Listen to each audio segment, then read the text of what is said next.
por la parte de atrás, fotocopiado, que vamos a seguir durante estas 3 sesiones. Hoy es la primera de las 3, la sesión número 1. Esta tarde será la sesión número 2 y la sesión número 3 será mañana. La sesión número 1 se titula La familia, crisis y oportunidades. Crisis y oportunidades.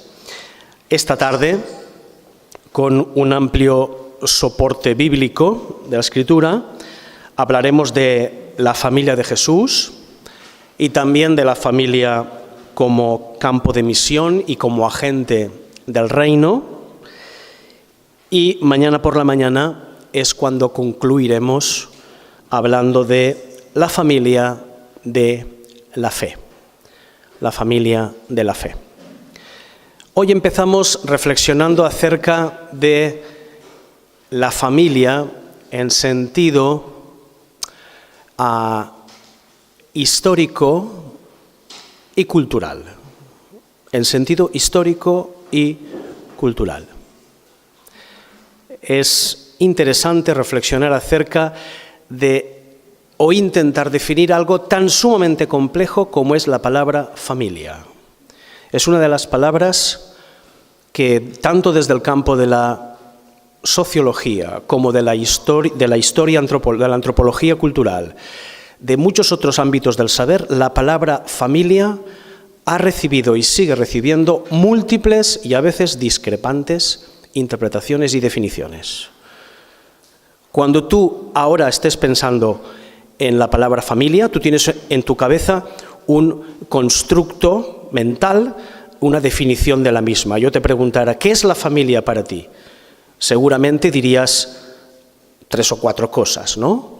Bien, dependiendo mucho de tu situación, de tu circunstancia, de la familia en la que has vivido, si está estructurada, si está desestructurada, en función de muchos elementos, de muchos factores.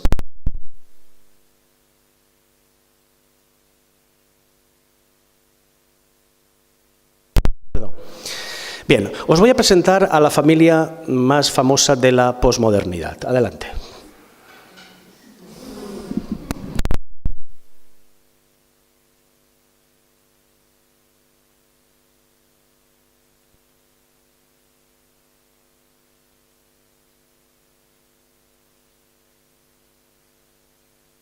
Es que no veo la tele, esto aún se hace. Es inagotable. Están sentados en la iglesia, ¿eh? Por las vidrieras parecería episcopaliana. Están ahí en una iglesia, todos bien, con el gorrito norteamericano, el cegato en la silla de atrás. Esta es una familia. Bien, es una familia. Una de las muchas familias que en nuestros tiempos podemos, digamos, constatar. Os invito a hacer una reflexión un poco, como diría, histórica y cultural. Todos hemos nacido en el seno de una familia. Sol, la, sol, mi, eso es noche de paz. Pasa nada. Si son melodías agradables, no molestan mucho, El la, sol, la, si, mi, re, sol, re, do, mi, sol, do, esa es más complicada, esa distorsión. Todos hemos nacido en el seno de una familia. Vamos a ponerles nombres. Nuclear. Nuclear significa ambos cónyuges con hijos. Monoparental. Monoparental es un solo cónyuge, soltero o con hijos. Familia amplia. Estoy dando 2 definiciones de la familia en sentido histórico y cultural. Familia amplia no hace demasiadas décadas, quizás alguno de vosotros se acordará de lo que voy a decir, de qué era una familia nuclear. En otros países de América Latina todavía es muy común encontrar padre-madre, hijos, abuelos, por ambas partes, ¿Algún tío soltero? ¿Algún hijo, primo de otro núcleo familiar que se ha adherido a una familia amplia, donde, digamos, hay varias generaciones, conviven? La tía soltera, la tía... ¿Esto todavía en vuestras familias existe? ¿Sí? Veo que sí, veo que no. Me decís que sí, que no. Tenemos a nuestros yayos en casa, los hemos tenido y los seguimos teniendo en muchos casos mientras es posible, hasta que son mayores y fallecen. Ahora, con la nueva realidad de la asistencia geriátrica, las residencias, todo esto ha cambiado drásticamente. En fin, las familias son algo muy voluble. Yo estudié, mi primera carrera fue Historia Medieval, la hice con mucho gusto y estuve semanas y meses estudiando modelos de familia de la Europa medieval. En la Europa medieval, las familias eran algo realmente creativo y original. En las familias adineradas, las familias también incluían el personal doméstico, el personal de servicio y incluso entre un 3 y un 4% de las familias valencianas que compraban a sus esclavos negritos en los escalones de la Lonja de Valencia, los compraban. Estos también formaban parte de la familia. Normalmente se les veía carrear los bultos del señor o la señora por la ciudad. Estoy hablando de la aristocracia urbana, que iban pues delante, iban con sus pamelas y sus cosas y sus vestidos, y los negritos iban detrás. Estos también son parte de la familia, casi de la juara, son parte de la juara, son propiedad de la casa. Muy interesante esto. Conviven 2, 3, a veces 4 generaciones.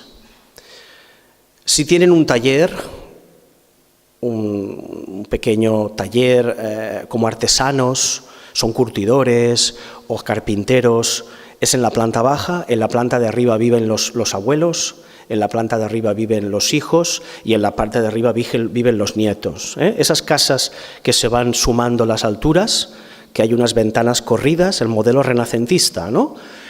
Se van haciendo así porque se van acumulando las familias y van elevando la vivienda, y ahí viven todos. Familias que pueden llegar a tener 20, 25, 30 miembros. Vale, eso es un concepto de familia. En una casa, digamos, en una casa romana del Imperio tardío, por ejemplo, siglo II, siglo III, podemos encontrar un poco el mismo perfil. Personas que trabajan, que son parte de la hacienda, el capataz, el hijo del capataz, la hija del capataz, todo forma parte de la misma familia. Bien, no cabe duda de que todo esto ha ido evolucionando y en la época industrial, nosotros somos hijos de la época industrial y ya vivimos en la etapa postindustrial. La etapa industrial llevó a las familias a una progresiva poda, por así decirlo. Se fueron podando las familias, fueron bajando en número de efectivos, padres, ancestros, hijos, matrimonio, y también ahora hemos llegado casi a un punto en el que se ha, digamos, reducido casi a la mínima expresión. Lo estamos viendo, En España hay aproximadamente 3 millones de personas, entre 3 y 4 millones de personas mayores de 75 años que viven solas en sus casas. Es una realidad nueva. Solas, con teleasistencia, ya sabéis, todas estas cosas. País que, digamos, la frase que usan los sociólogos es atomizando. Se está atomizando, se está haciendo cada vez más pequeña. Si a eso añadimos situaciones de divorcio y nuevo matrimonio, sucesivas relaciones de pareja a lo largo de una vida, unidades familiares distintas que llevan hijos de diferentes matrimonios, etcétera, nos encontramos una realidad nueva, absolutamente nueva, que se complica mucho el 24 de diciembre. Las consultas están llenas de personas que durante esos días de Navidad tienen absolutamente... no solamente hay que soportar al cuñado, ya sabéis que en Nochebuena hay que soportar al cuñado, al que lo ves poco, sino que se suman elementos del hijo, de la novia, que no es la misma de la novia del año pasado, y están las fotos del año pasado con la cara de otra novia distinta.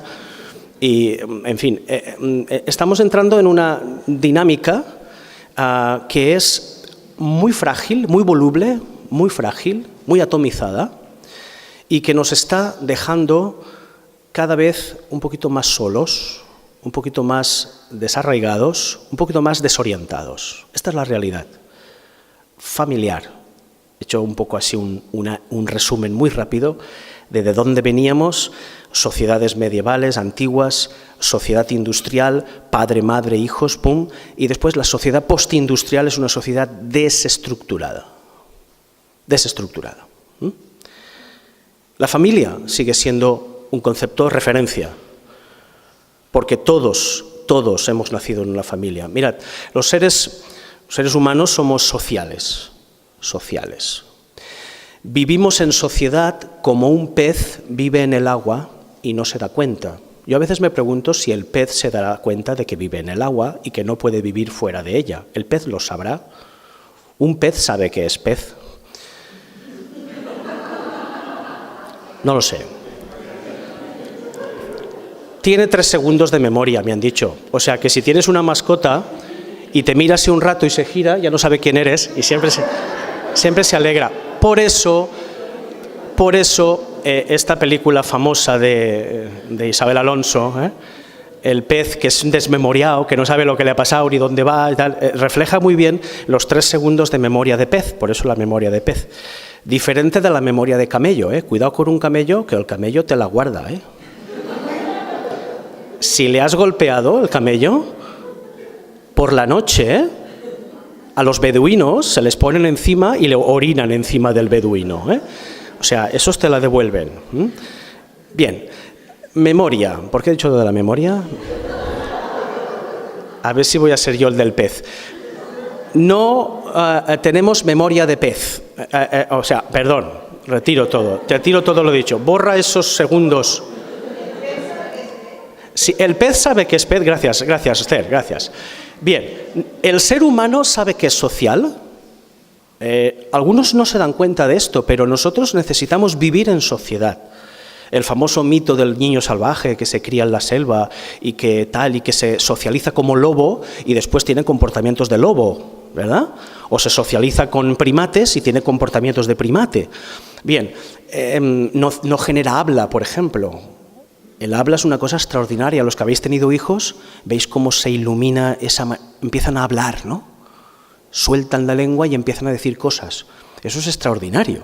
Forma parte de... Y nosotros, si observáis, un niño, cuando nace, un ser humano, es muy desvalido. No pasa lo mismo con un potrillo o con algún otro animal, que a los pocos días, semanas, ya se ganan la vida, ya se buscan la vida, ya comen por sí mismos.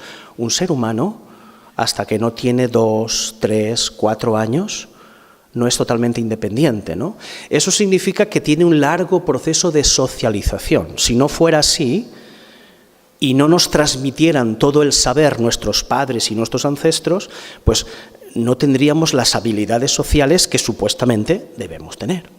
Vivimos en sociedad, y más concretamente en familia, en núcleos familiares. Ahora bien, es muy difícil definir lo que es una familia.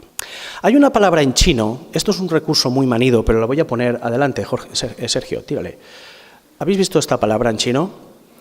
El Instituto Confucio en Valencia ya está 10 años.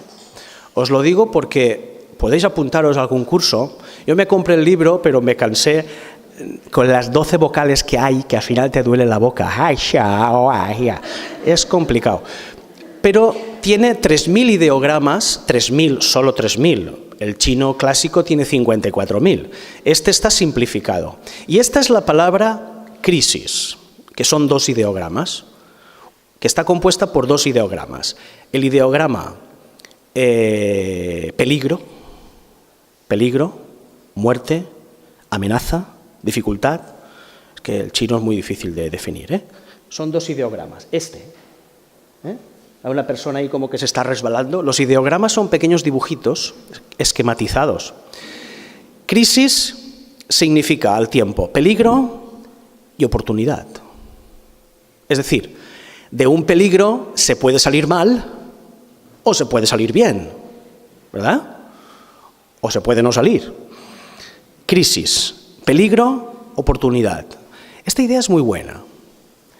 Es muy buena porque desde un punto de vista cristiano, inmersos como estamos en el mundo, no somos del mundo, pero vivimos en él. Sufrimos en él y con él. Y los que sois más adultos, más mayores, recordaréis que en las iglesias nuestras de hace 40, 50, 60 años, por ejemplo, era muy raro ver una ruptura familiar, un divorcio, ¿verdad? O ver, pues no sé, madres que deciden ser madres por sí mismas. El otro día me hicieron una pregunta, una chica creyente, no de nuestra iglesia, que tenía deseos de ser madre, pero no tenía la voluntad de formalizar una unión ni civil ni religiosa con otra persona, un matrimonio. Antes diré que yo trabajo con adultos, ¿no? Educación de adultos. En España las mujeres tienen su primer hijo de media a los 32 años. Hoy, 32 años de media. Son datos del Instituto Nacional de Estadística. Y yo, cuando hablamos de cuestiones de demografía humana y de lo difícil que va a ser pagar las pensiones en el año 2035, en el 2040, 2045, que eso parece ciencia ficción, sinceramente parece ciencia ficción, y les decía, claro, es que la natalidad se ha desplomado en España, y muchas chicas me dicen, yo con 30 o 35, yo tengo deseos de ser madre, en fin, pero claro, mi situación personal no me lo permite, no tengo pareja estable, mi trabajo es precario, y yo si tuviera una situación estable, yo me inseminaría. Es decir, el concepto ahora no es me casaría o buscaría una familia, sino tendría un hijo por mí misma, por los medios de fecundación in vitro que ya han venido para quedarse. Esto los grupos de debate también lo podréis añadir, Claro, yo esto en el mundo secular lo escucho. En el mundo cristiano, el otro día por primera vez se me formuló esta pregunta. A veces se nos hacen preguntas que hay que intentar responder. Yo no tengo todas las respuestas, pero creo que entre toda la comunidad de fe podemos llegar a alguna de ellas. También me pasó una vez que en Navarrés se murieron 2 mascotas muy queridas de 2 hermanos de la iglesia, y en el grupo de WhatsApp estaban orando por las mascotas y no sé qué y tal, y digo, pues esto es un panorama teológico nuevo que habrá que revisar, ¿no? Claro, alguien me decía, es que ha estado 15 años conmigo, mi perrita, yo la quería, tiene que estar en el cielo porque era un sol de perrita. Bien, ¿qué hacemos con todo esto? En fin, yo no sé si es que nos hemos vuelto todos estamos un poco desorientados o, bueno, necesitamos revisar algunas cosas. Lo dejo, grupo de debate, ir tomando nota de estas cosas. Mirad, desde un punto de vista teológico, estrictamente teológico, la familia no pertenece a lo que en la teología reformada clásica se llamaría el ámbito de la redención. Pertenece al ámbito de la creacional. Familias ha habido siempre. Por así decirlo, no existe algo, la familia no es algo específicamente cristiano o que se derive de la fe cristiana. Familias, haylas, las ha habido siempre. Una sociedad que se organiza familiarmente antes de que la fe cristiana revelada en Jesucristo viniera a enseñarnos el camino, la verdad y la vida, las familias ya existían, ya estaban ahí. No son un fenómeno estrictamente cristiano. Está dentro de lo que podríamos llamar la historia, la cultura, la ley, el Estado. tampoco el matrimonio. Tampoco el matrimonio. El matrimonio es precristiano.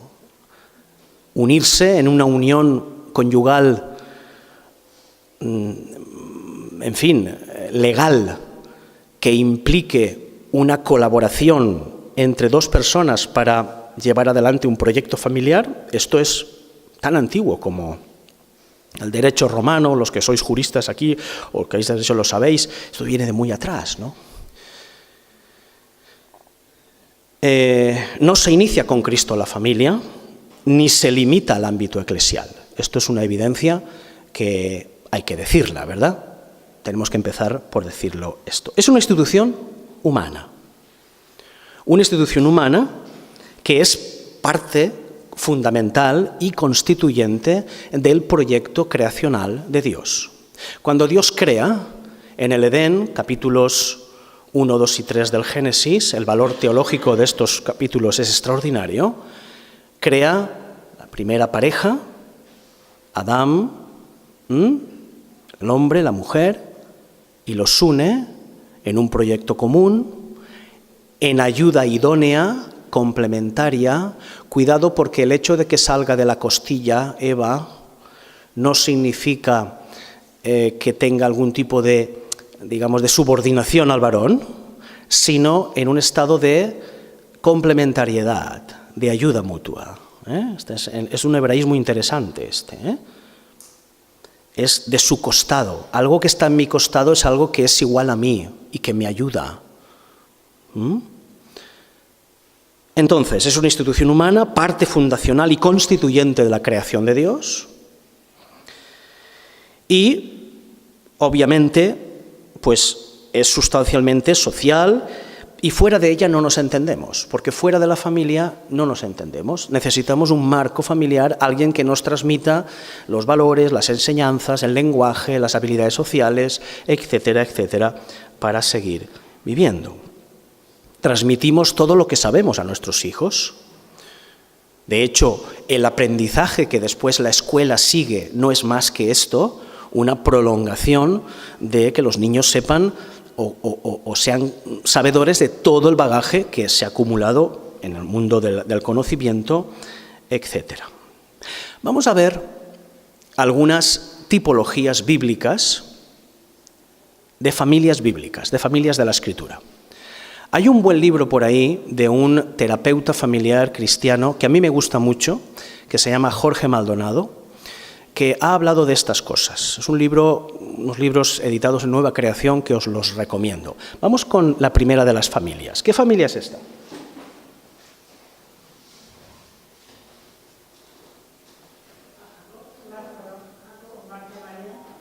Aún no. Sí. ¿Veis?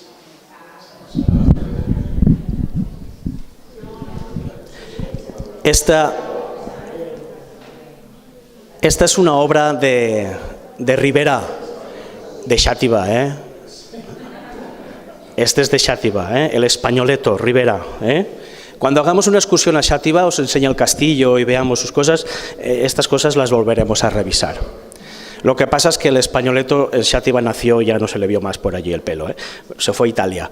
Esta es una obra que se llama, y Jacob, tenéis a Jacob, veis a Esaú, no sé si se ve allá un tipo fuera de escena, que no sé si se le ve, que es Esaú, Rebeca y Jacob, ciego, que está siendo engañado. Esa es la escena en la que la primogenitura pasa del hijo mayor al hijo menor mediante una treta. La treta es hacerle creer a Jacob que el hijo que va a recibir la primogenitura es el mayor cuando en realidad era el menor.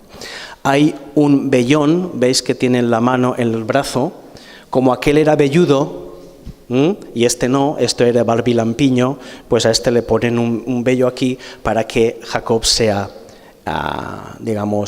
veis que tiene sus ojos cerrados. Jorge Maldonado sostiene que este es un ejemplo de una familia. Isaac, ¿qué estoy diciendo yo? Isaac, Jacob y Esaú. Cuidado, es que he dormido 6 horas o 5. Isaac y Rebeca, ¿sí? Isaac y Rebeca. Mirad Rebeca cómo nos mira a nosotros. Está mirando al... ¿Qué hacéis ahí? Estáis de retiro, Estáis de retiro. Está mirando al observador. Es un punto de vista cómplice y está con la mano empujando hacia el hijo diciendo, engaña a tu padre. Engaña a tu padre. ¿Lo veis?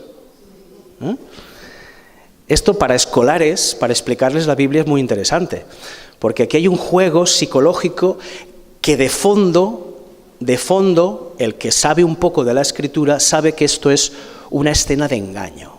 Aquí hay un engaño detrás. Bien, en las familias no hace falta que diga esto, porque lo sabéis perfectamente, nos podemos hacer el bien infinito y el daño infinito. En las familias es donde somos nosotros mismos. Yo aquí me puedo esconder o puedo poner mi mejor cara, pero ante mi mujer no, o ante mis hijas tampoco. Allí soy yo.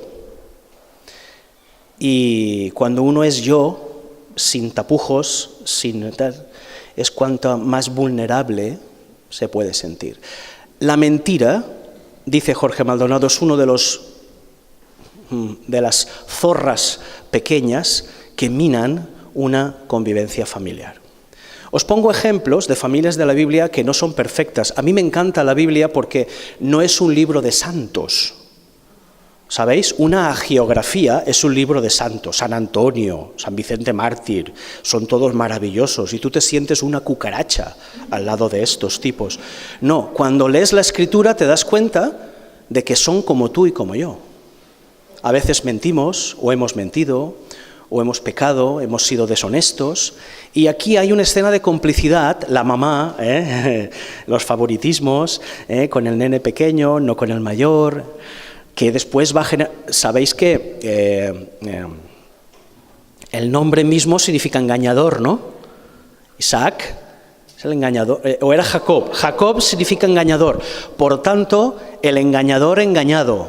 Después su biografía va a sufrir las consecuencias de lo que has sembrado, ¿vale? El engañador engañado. Después se irá aquello de Raquel y Lea, ¿no? A ver cuántos años hay que trabajar por una novia y se la cambian el día de la boda. Claro, es que iban tan tapadas que tú no sabes lo que hay debajo. Tú dices, no, es que estaba ciego como su padre. No eran cataratas, es que iba toda con unas cortinas encima. Entonces, te la meten dentro de la tienda, tú te entras allí con toda la ilusión y te encuentras a Mari Carmen, que no tocaba, ¿no? Te encuentras a Mari Carmen. Esto es lo típico de las bodas de la época. Bien, un ejemplo, vamos con otra. Familia engañada. ¿Qué es esto?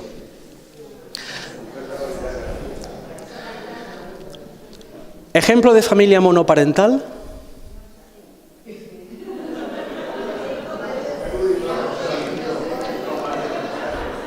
Esa frase me encanta. 5 maridos has tenido.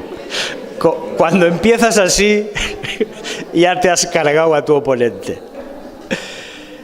Mirad, es una escena muy luminosa. Esta es una obra de finales Esta es como las que puse en la iglesia en la predicación, 1880 y tantos.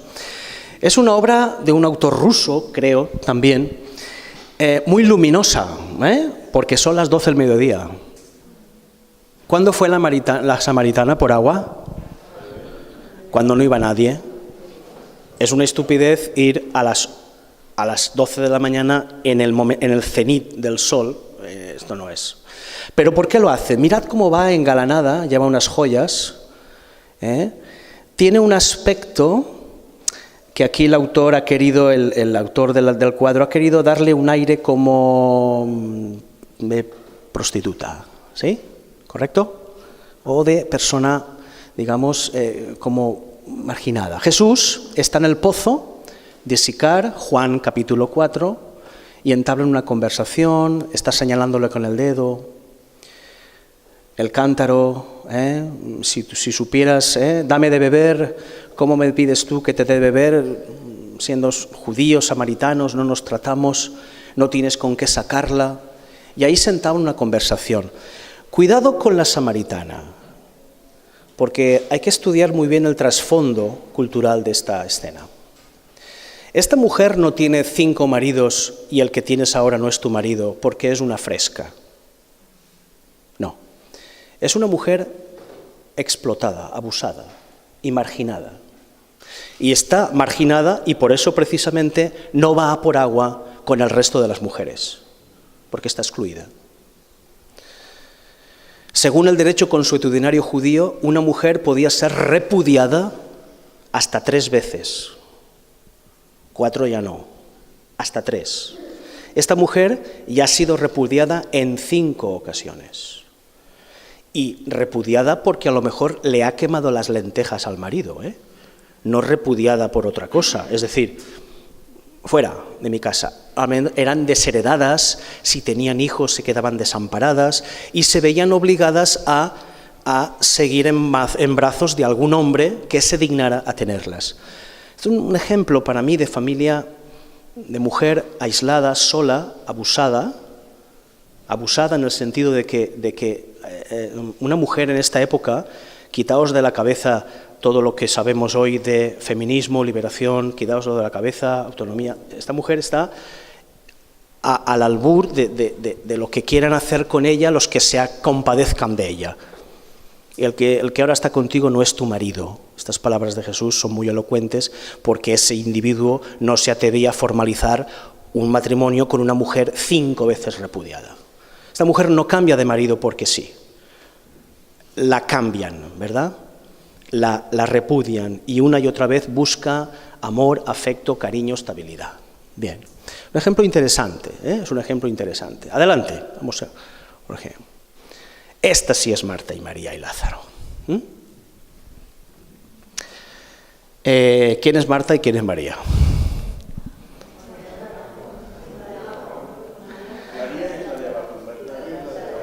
Sentada a los pies. Marta está ahí con un cesto, con unos panes, en actitud laboriosa, lógicamente. Esto se refleja muy bien. Marta, María y Lázaro son 3 solterones de los cuales no se nos habla de sus padres, en cuya historia no se nos habla de los padres. Es raro esto. 3 solterones que viven juntos y algunas interpretaciones dicen que el daño, el mal en esta familia era la enfermedad. Enfermedad que acaba con la vida de Lázaro. Es decir, en las familias también nos transmitimos genes, ¿correcto? Sí. Oye, es lo que hay. Alopecia, pies planos, perdón, cariño, daltonismo. Ha venido muy mal día, Rubén. Sí, yo soy daltónico. Yo me suelo vestir mal. Me suelo vestir de un solo color y a veces no sé el color que es, pero voy así coordinado, vestido. Hay casos peores, Nos transmitimos cosas. Bueno, creo que por $6.000, o quizás más, ahora no lo sé, tengo tantas cifras en la cabeza, te puedes hacer un análisis genómico en los Estados Unidos particular y te dicen en ese examen de qué te vas a morir. Te lo dicen. Estamos en ese punto, Exacto, el camión del butano, María. Salvo que te atropelle el camión del butano. Que aún pita, por Xàtiva aún va pitando, yo no sé, en los tiempos de Uber y Cabify, un camión pitando por la calle.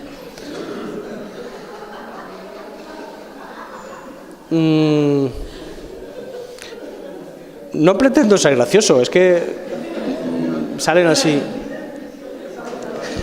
Escuchad,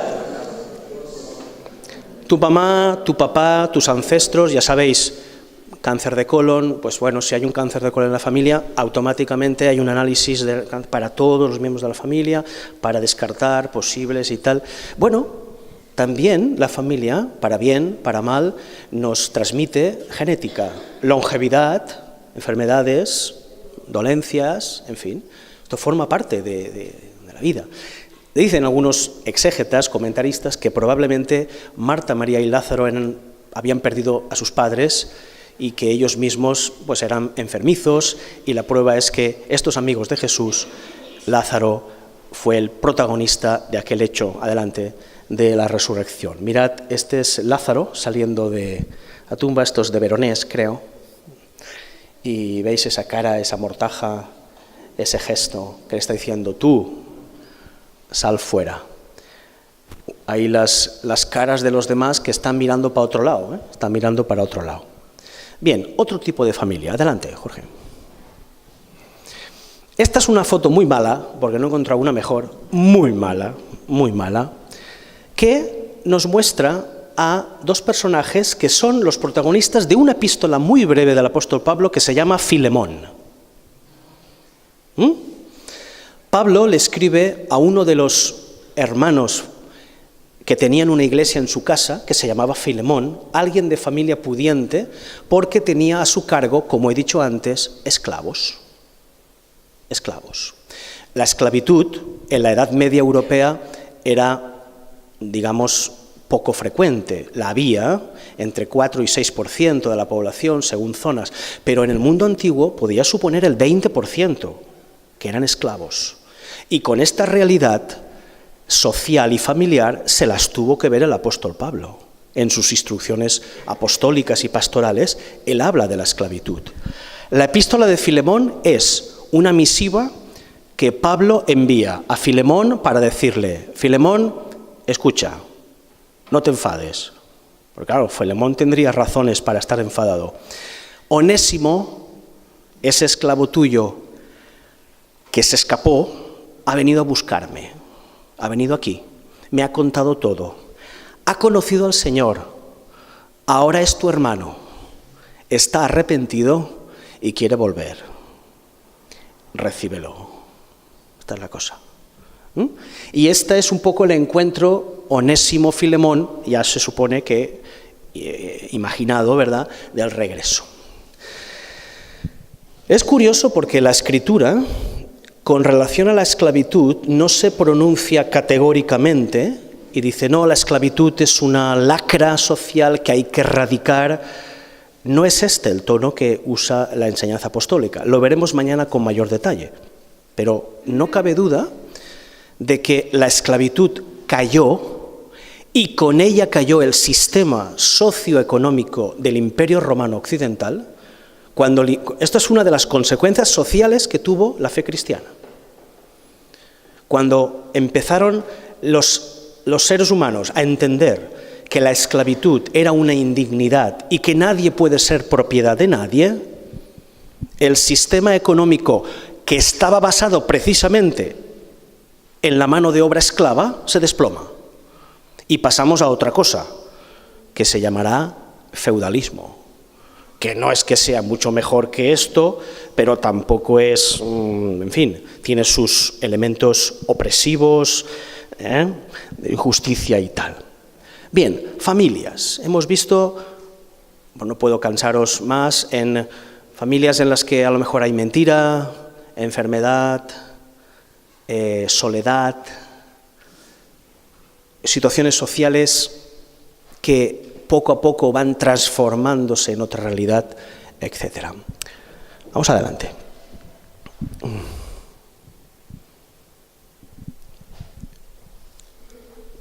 Esta es la familia de Jesús. Claro, idealizada, ¿no? De ella hablaremos esta tarde más con mayor detalle. Pero digamos que la familia de Jesús, en rigor, tampoco se puede decir que fuera perfecta. La familia en la que Jesús nació, porque es evidente que Jesús nació en una familia, en un núcleo familiar. Ahí está. Me gusta esta imagen porque tiene aquí a José, ¿verdad? Una María muy poco divinizada, con un pañuelo en la cabeza, besando a Jesús. Id leyéndoos Marcos 3 y Marcos 6 para que a la tarde entremos más en detalle en esta cuestión. Marcos 3, 31-36, Marcos 6. El Evangelio de Marcos se dice con total claridad qué pensaba la familia de Jesús de su Hijo. Qué pensaba, cómo lo trataba, al menos en los estadios iniciales de su ministerio. Más hermanos. Es de suponer que Jesús se crió en una familia amplia, en la que había padres, sus padres, ancestros, abuelos, hermanos, algún tío soltero, alguna tía, en fin. Una situación, digamos, de familia amplia. Quiero que pensemos en cosas que después en los grupos de debate de la tarde podamos tratar. En primer lugar, referidas a los retos contemporáneos que tenemos. Retos contemporáneos como familias.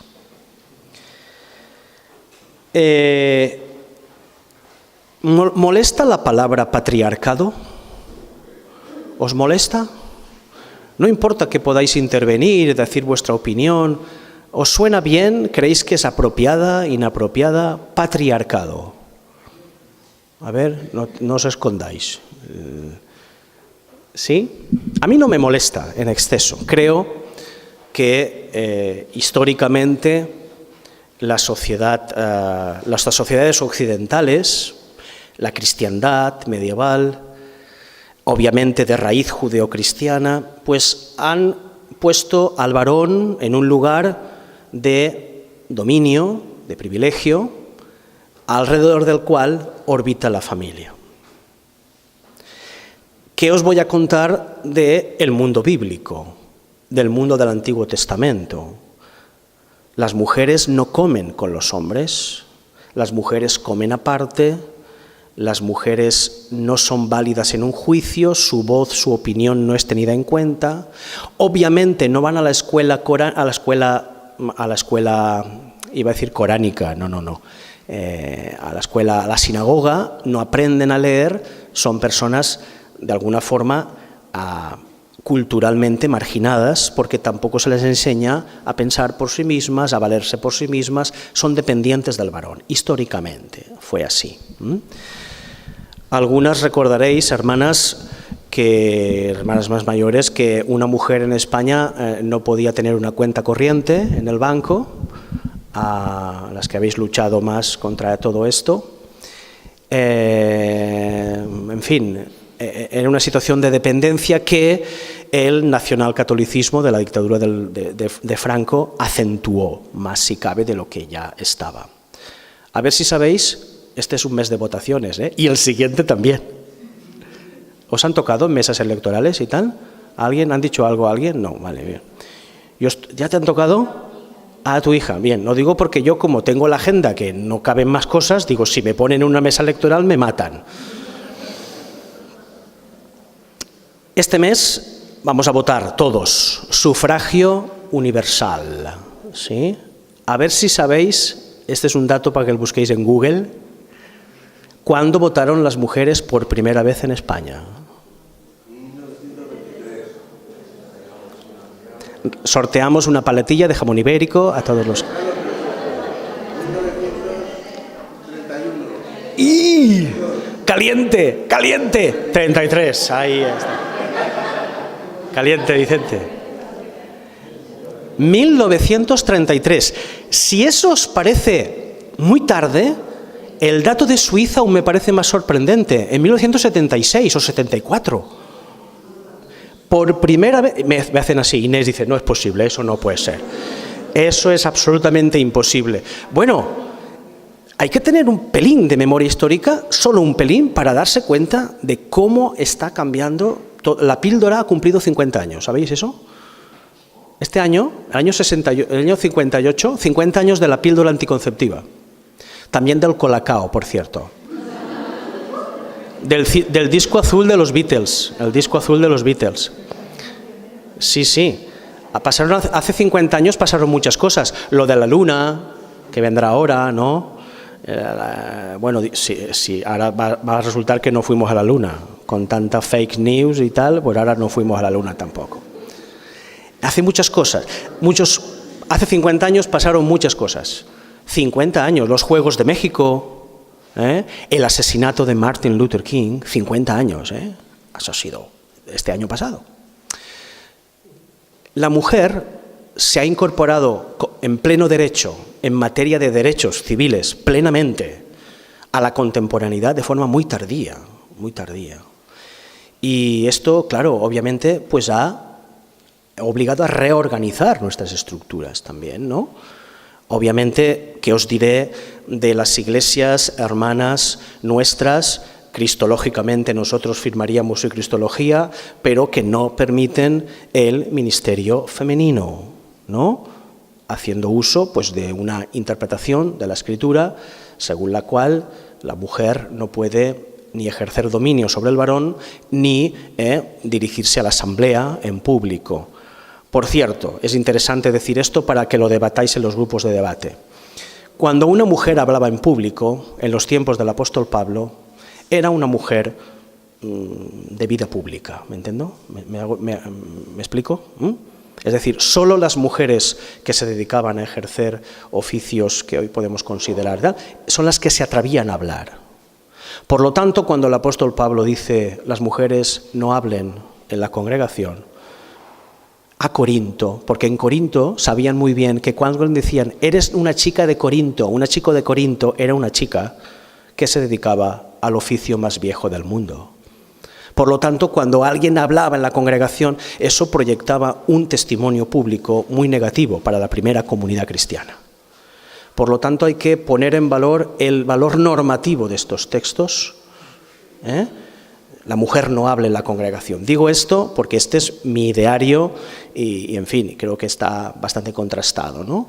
Pero podéis profundizar en él y respeto a todo aquel que piense lo contrario, en Cristo. Lo amo en Cristo. Un poquito menos, pero lo amo en Cristo. Sí. Aquí tenemos que, en fin, todos buscar... Bien. Emancipación femenina, emancipación, derechos civiles. ¿Cómo ha cambiado eso en nuestra sociedad? El ser humano como varón y hembra, con sus cualidades varón y hembra, como dos polos complementarios. Yo soy muy seguidor de la teología de Barth, siempre me gustó profundizar en ella, y él entiende la masculinidad y la feminidad de Dios como una relación dialógica, es decir, de diálogo. Hombres y mujeres estamos llamados a dialogar entre sí, somos esa función complementaria. No solamente Dios creó al ser humano. Me encanta la versión de la palabra, que veo que Jaime la lleva mucho. Esa versión se presentó también en Valencia el año 2008 y bueno, me cupo el honor de lanzarla en el año 2008 cuando estaba en la Sociedad Bíblica. Es una versión histórica, maravillosa, interconfesional, que dice, no creó Dios al varón, creó al ser humano, al ser humano. Lo creó varón y hembra, pero creó al ser humano. El ser humano es la suma, que está hecho a imagen y semejanza de Dios. El ser humano hecho a imagen y semejanza de Dios contiene complementariamente feminidad y masculinidad, estos dos elementos. Bien. Hoy tenemos otros retos. Por ejemplo, ¿alguien sabe lo que es el reto del niño emperador? ¿Sí? Niño emperador. Si trabajáis con niños o habéis tenido ocasión de hacerlo o de sufrirlo, este es un fenómeno también que puede alcanzar a nuestras comunidades de fe, a nuestras iglesias. Nosotros en la academia tuvimos a un chaval que sufría de esto. Os aseguro que casi me lo como. Llevó mi paciencia al límite. Son estos niños que no hay nadie que les tosa. Es decir, lo quieren todo, lo quieren ya, mi madre es mi esclava, yo quiero esto, mamá. Recuerdo cuando fue su mamá a intentar mediar que su madre ni lo miraba. Tenía los ojos en el suelo, yo le estaba hablando a los dos, él estaba así con actitud desafiante y su madre estaba completamente anulada. Niño emperador. Si los llevas al límite son agresores, lo quieren todo. ¿Qué ha pasado? Que, a diferencia de las sociedades medievales o antiguas en el que el niño es media persona, el niño es nadie. El niño es nadie. Por eso, cuando Jesús hace venir a los niños a él, rompe todos los esquemas. Porque dice, ¿qué hace este hombre rodeado de niños? Es un poco cuando bajas en Guinea del avión y te empiezan los niños a venir todos a pedirte cosas, ¿no? Esa sensación, ¿no? Es un mundo de niños. Pues Jesús les deja que se acerquen y los pone de ejemplo de limpieza de fe, de modelo de creyentes, ¿no? Esto es rompedor, esto es subversivo. Dejad que los niños se acerquen. Un niño no es nadie, no tiene personalidad jurídica, es una persona que a lo mejor llega o no a su etapa de madurez, porque una madre suele tener entre 14 y 16 hijos en su edad fértil y solo sobreviven 4, 5, 3, dependiendo de épocas. Por lo tanto, un niño es un proyecto de vida, pero no está confirmado. ¿Qué pasa hoy? Que los matrimonios ahora tenemos 2, 1, ninguno. ¿Vale? Entonces los niños son objeto de una desmedida también, quizás sobreprotección, se les concede todo, son los reyes. Yo tengo unos abuelos arriba de vecinos que acaban de ser abuelos, si digo algo incorrecto me corriges, cariño, que están locos con el nieto, único nieto después de 20 años de esperarlo. Bueno, está la casa revolucionada. Yo no sé si están criando un monstruo o qué, porque a ese niño le dejan hacer todo.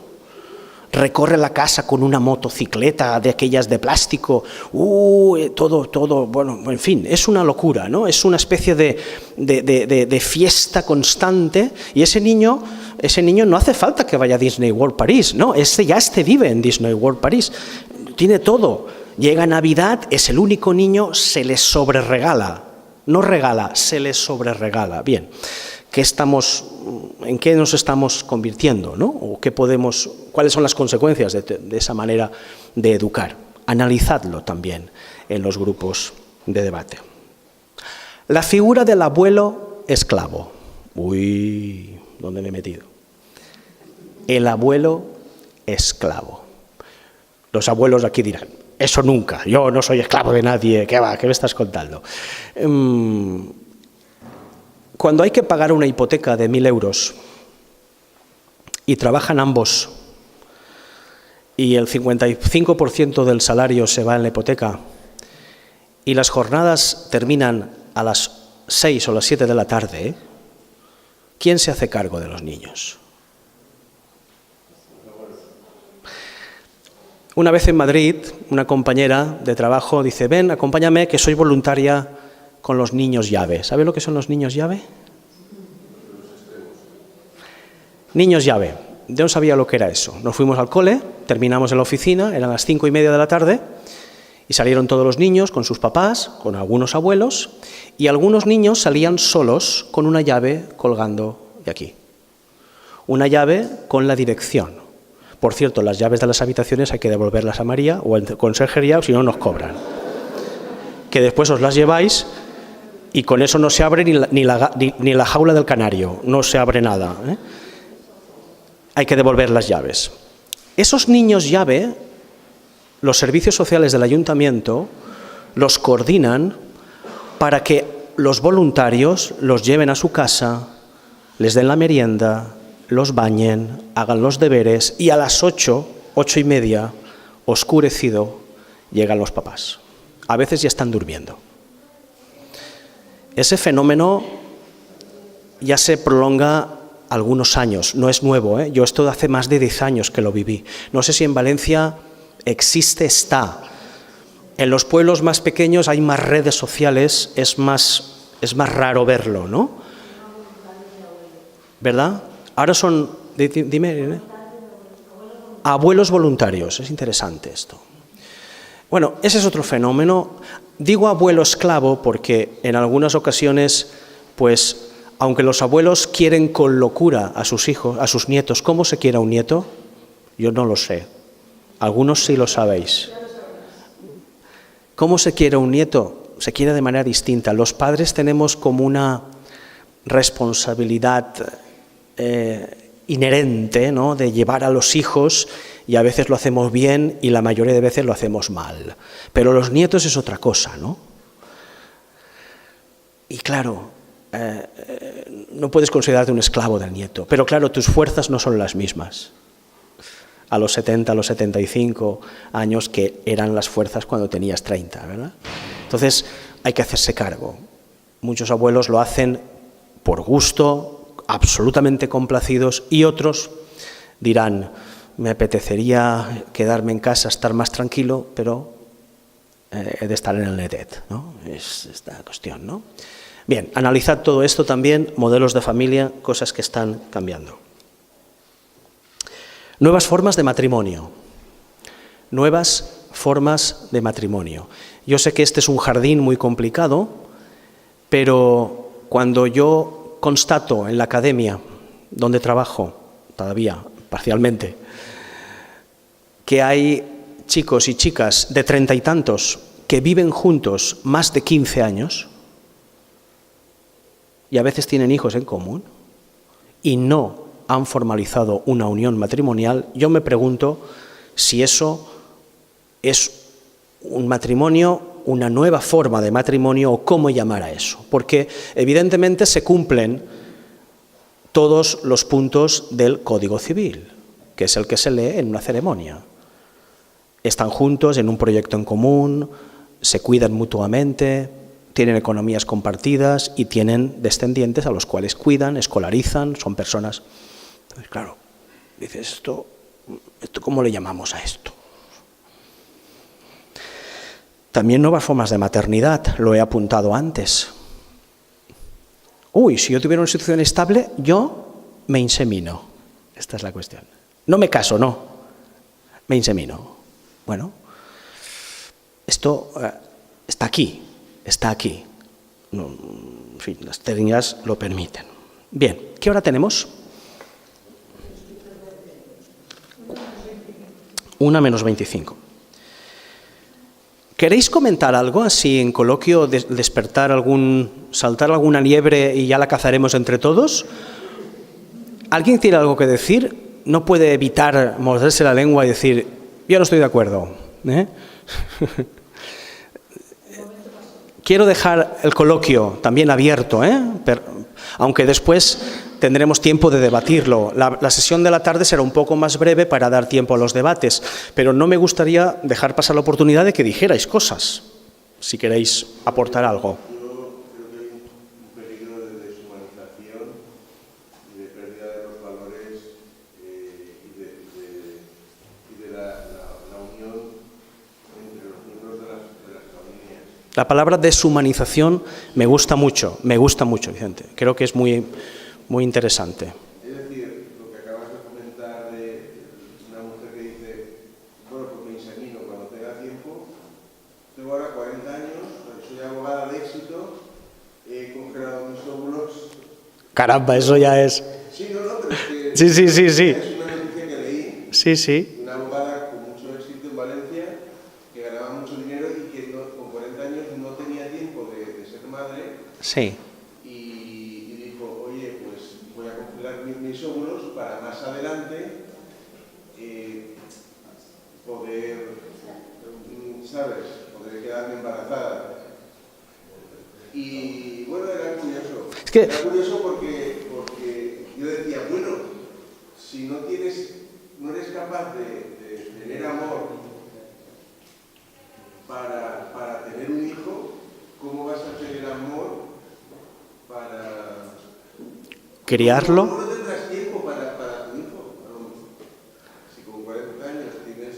Ahí había un Sí, sí, sí, sí, sí. Había un choque de actitudes. Sí, sí, sí.